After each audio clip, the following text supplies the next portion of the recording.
have anything on affordable housing. Point number 3, there was a decision of the court, and this bill has not addressed it at all. Questions of discrimination are still there, questions of violating the Constitution are still there, and discrimination in the nature that there is a mandatory requirement on salaried employees to contribute, but a voluntary requirement on other people, or a voluntary opportunity for others to contribute. There is no universal application of the law. Also, the court clarified between policy and implementation, but looks like the National Assembly and the executive have taken upon themselves the implementation role, which is supposed to be vested in the counties. Number 3, the Constitution requires access to housing.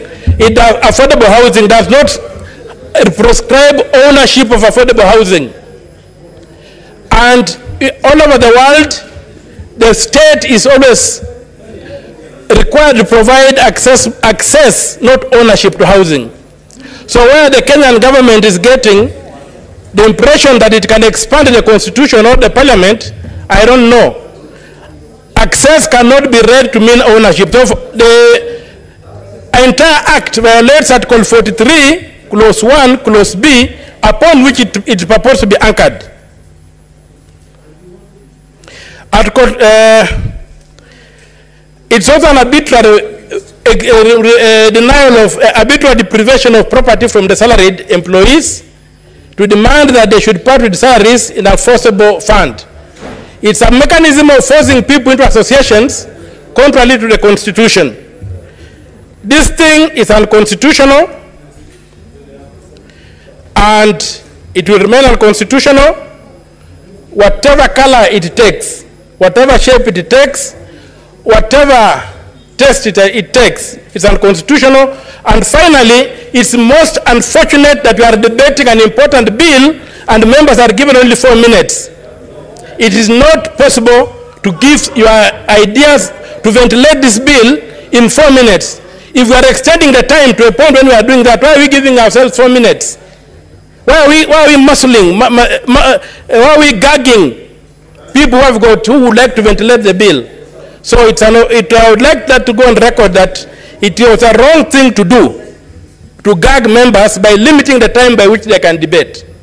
And I also support Senator for Isiolo, for Garissa, who said that the bill violates the principles of Islamic religion, which are specifically exempted under the Constitution when making bills.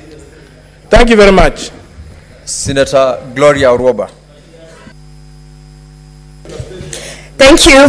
Thank you, Mr. Speaker. I want to proudly support the affordable housing, Mr. Speaker, and not just because it creates jobs for the youth.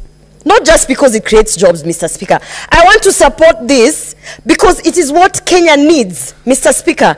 And by the way, we need to be alive to the fact that change is inevitable. Senators from the opposition need to understand that an election was won based on promises that were given to Kenyans. One of the promises being affordable housing. Mr. Speaker, and I have even heard Senator Ledama try to explain how we should not do housing because ABCD. And when I was listening to him, I was wondering, these senior members of this house must understand the difference between social housing and affordable housing, Mr. Speaker. We are not talking about social housing. Whatever Senator Ledama was trying to talk about was social housing. And Mr. Speaker, when the Kenya Kwanza government is done with affordable housing successfully, then we are going to move now to deal with the issue of social housing, because even that is necessary. So, Mr. Speaker, as I support this affordable housing bill, I must say again and again and again, change is inevitable and development will be brought to Kenya by force, by fire. And if there is anybody who is going to ensure that this country moves to where it needs to go, Mr. Speaker, I want to tell every member in this house that it is His Excellency William Samoei Ruto. because he is the commander-in-chief, and I can tell you, Mr. Speaker, today being we are from the Women Caucus, Mr. Speaker. I can tell you that the men who are opposing this affordable housing, half the time they are not even at home. They do not understand the deplorable houses that they are living. All the women who they have children with out there, Mr. Speaker. As a woman who is here in this house, Mr. Speaker, we want to live in conditions that are befitting for us women. So we are tired of living in the slums, and we are tired of you people just sending your baby mamas left, right, and center and coming to the house to fight affordable housing. Mr. Speaker, the president has the interests of all women at heart, and this is why when I support this bill, I want to say that I'll be at the front of that list to ensure that women are being prioritized, those women in the slums, those women who do not have any form of dignified living, Mr. Speaker. So I support this bill, and I urge Senator Ledama to go and read the difference between social housing and affordable housing. Thank you. Senator Okech Eddie.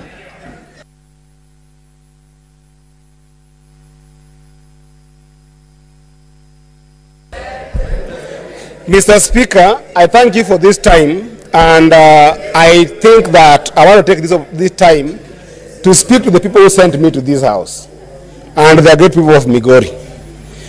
The people of Migori, I want to report to you that in the National Assembly, 2 MPs of Kenya Kwanza, just in this past weekend, went to their villages and chased KRA officials away, opposing a bill on taxation and finance bill that they so much championed for. And I'm telling you, the people of Migori, that I'm in a Senate today, that I can see the same trend of people standing to support what is wrong. And I can assure the people of Migori that I want to stand with you, telling you that the way the structure of this bill is, I cannot support it. More importantly, the way the debate around this bill is being rushed in this house, the way it is being forced in the throat of you, the people of Kenya today in this house. We are being given 4 minutes to be able to discuss this bill. We have been forced to extend the house without participating in the conversation about that particular motion, the people of Migori. I am telling you that this is why, even during Moi days, the repealing of Section 2A came about. We are going to the dictatorial times of Moi, and it's not only happening at the